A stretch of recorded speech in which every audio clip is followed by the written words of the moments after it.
पिता के अधिक लाड़ प्यार के कारण पुत्री कौन सा पाप करती है। दोस्तों, एक बार भगवान शिव कैलाश पर्वत पर माता पार्वती के साथ बातें कर रहे थे।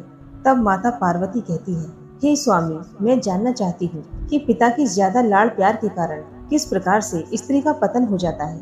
एक पिता को अपनी कन्या को कैसे संस्कार देने चाहिए। मेरा दूसरा प्रश्न है, पिता को अपनी पुत्री का कन्यादान क्यों करना चाहिए। मेरा तीसरा प्रश्न है, पिता को अपनी कन्या का लाड़ प्यार किस हद तक रखना चाहिए। हे प्रभु, मुझे आप इन प्रश्नों का उत्तर देकर संतुष्ट करें।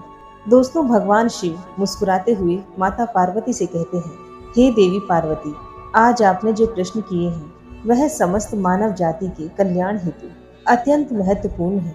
इस विषय में मैं आपको एक कथा सुनाता हूँ।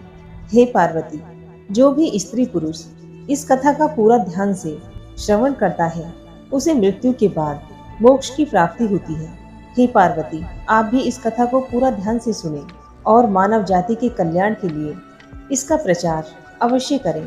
दोस्तों, देवी पार्वती कहती है, हे प्रभु, मैं अवश्य ही इस कथा को ध्यान से पूरा अवश्य सुनूंगी।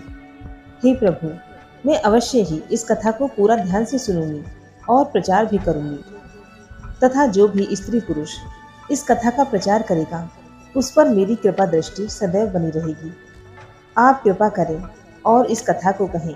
दोस्तों, भगवान शिव कहते हैं, हे पार्वती, ये कथा ऐसी ही एक कन्या की है जिसके प्रति अति स्नेह के कारण दैत्य गुरु शुक्राचार्य को अत्यंत कष्ट भोगना पड़ा था और उनके क्रोध का विनाशक प्रभाव एक राज्य तथा वन को भोगना पड़ा। हे देवी, ये कथा मेरे श्री राम अवतार की है। जब मैं अयोध्या से वनवास के लिए निकल गया था, तब गुरु अगस्त जी के साथ भ्रमंती के दौरान उन्होंने मुझे यह कथा सुनाई थी। दोस्तों, जब श्री राम अपने भाई लक्ष्मण के साथ वनवास में थे, वे मुनि अगस्त के आश्रम में रुक गए। वह आश्रम एक भयानक, सुनसान और एक निर्जन स्थान के नजदीक था, जिसे देखकर श्री राम ने आश्चर्य करते हुए उनसे प्रश्न किया और कहा, महामुनि, ये वन जिसका विस्तार 100 योजन का था, पशु पक्षियों से रहित, सूना और भयंकर कैसे हो गया। तब अगस्त्य जी बोले, पूर्व काल की बात है। राजा मनु इस पृथ्वी के शासन करने वाले राजा थे। उनके पुत्र का नाम इक्ष्वाकु था। इक्ष्वाकु बड़े ही सुंदर, अपने भाइयों में सबसे बड़े थे। महाराज उन्हें बहुत मानते थे।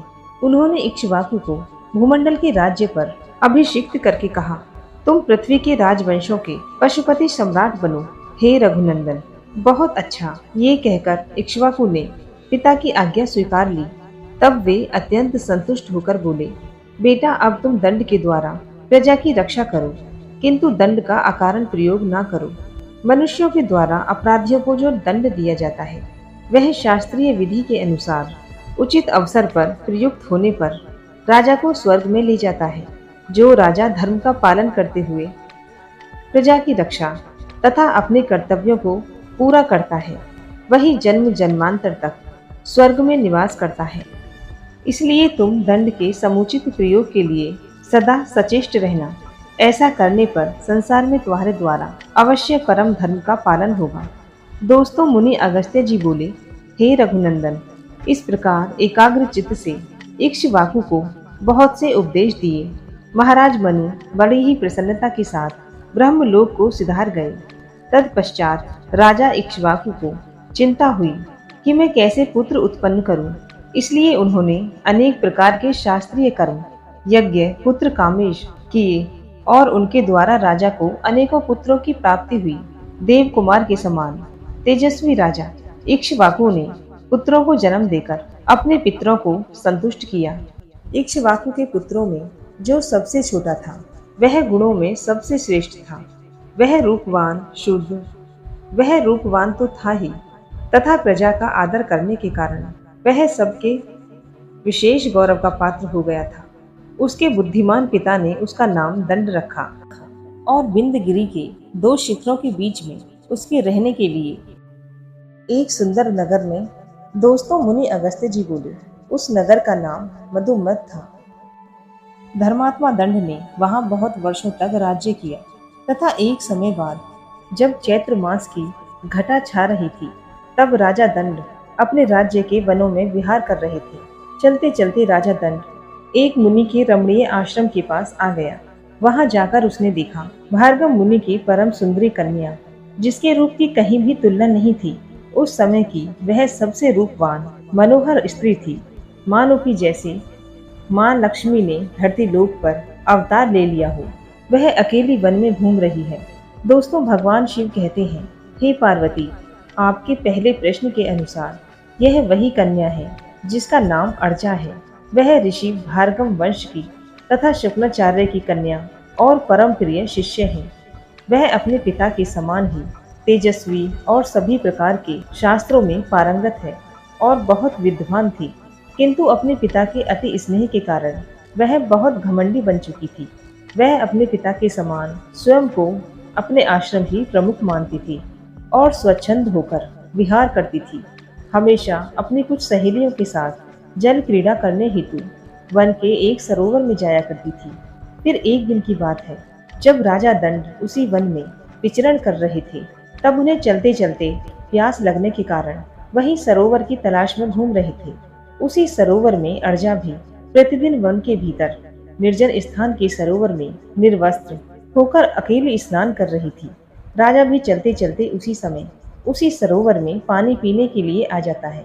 अर्जा को निर्वस्त्र अवस्था में देखकर उनके हृदय में काम वासना इस प्रकार जाग उठी कि मानो कामदेव ने अपने सभी बाणों से एक साथ राजा दंड को प्राणों तथा शरीर पर वार कर दिया हो।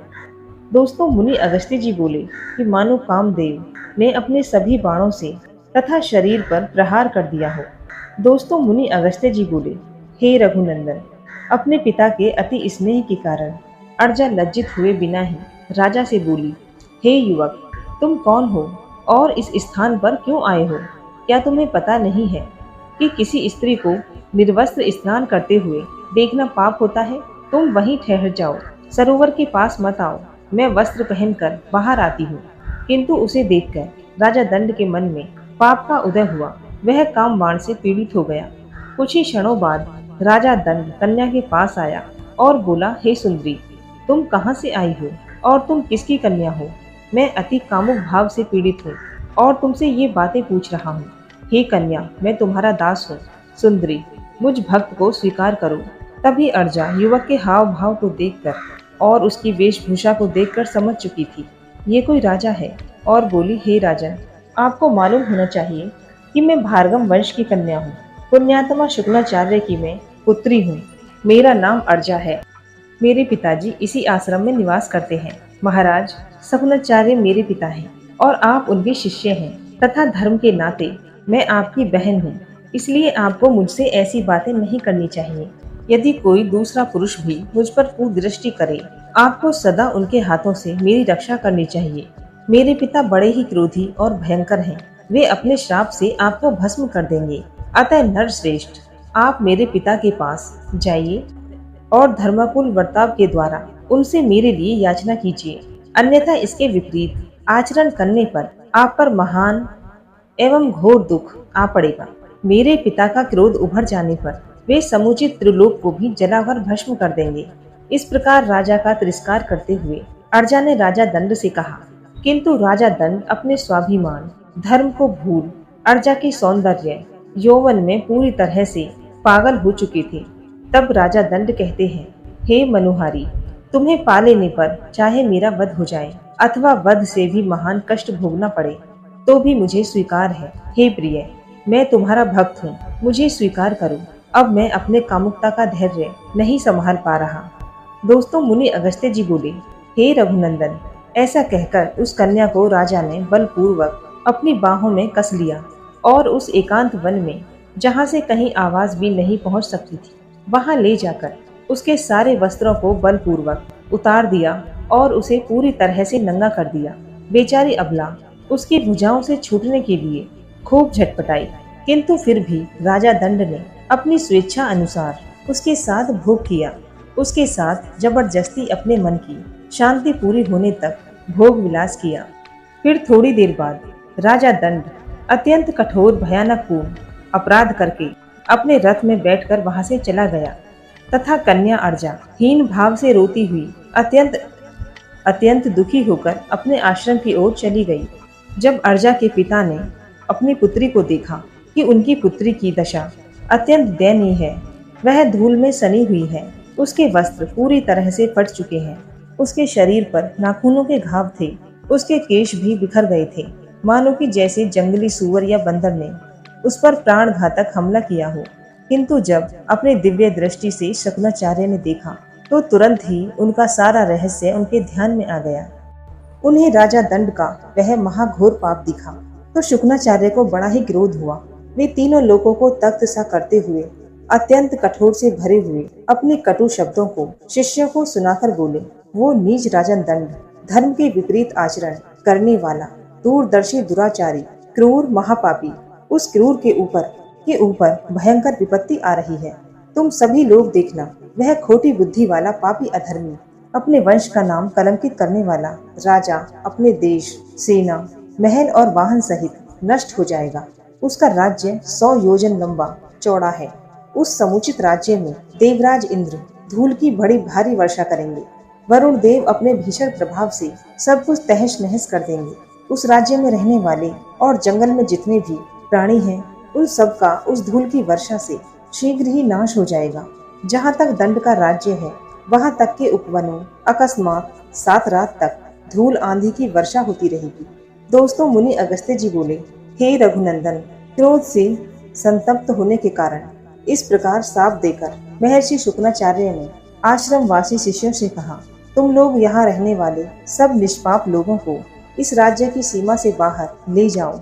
तब अपने गुरुवर की आज्ञा पाते ही आश्रम वासी मनुष्य शीघ्रता पूर्वक उस राज्य से हट गए और सीमा से बाहर जाकर उन्होंने विंध्यागिरी पर्वत पर अन्य दूसरे वन में अपने डेरे डाल दिए। तदंतर शुक्राचार्य अर्जा से बोले, नीच बुद्धि वाली कन्या, तुम्हें यह ज्ञात होना चाहिए था कि तुम एक गुरु की पुत्री हो। अपने पिता के स्नेह के कारण तुमने अपना धैर्य खो दिया था। अगर तुम चाहती तो स्वयं की रक्षा हेतु अभी मंत्रों से राजा दंड को शाप देकर वहीं भस्म कर सकती थी। तुमने मेरा घोर अपमान किया है। तुम एक कन्या होकर स्वच्छंद विहार कर रही हो। हे अर्जा, तू अपने चित्र को एकाग्र करके इस आश्रम पर ही निवास करो। ये 4 कोस के विस्तार का सुंदर शोभायान सरोवर है। हे अर्जुन, तू रजोगुण से रहित सात्विक जीवन व्यतीत करती हुई 100 वर्षों तक यहीं रहकर जीवन यापन करो। इसके बाद मैं तुम्हारा कन्यादान करूंगा। यही तुम्हारे लिए उचित प्रायश्चित है। महर्षि का आदेश सुन अर्जा ने तथास्तु कहकर उनकी आज्ञा स्वीकार की। उस समय वह बहुत ही दुखी हो रही थी। शुक्राचार्य ने कन्या से उपयुक्त बात कहकर वहां से दूसरे आश्रम के लिए प्रस्थान किया। ब्रह्मवादी महर्षि कथन के अनुसार राजा दंड का समुचित राज्य 1 सप्ताह के भीतर ही जलकर खाक हो गया। तब से वह विशाल वन दंडकारण्य कहलाता है।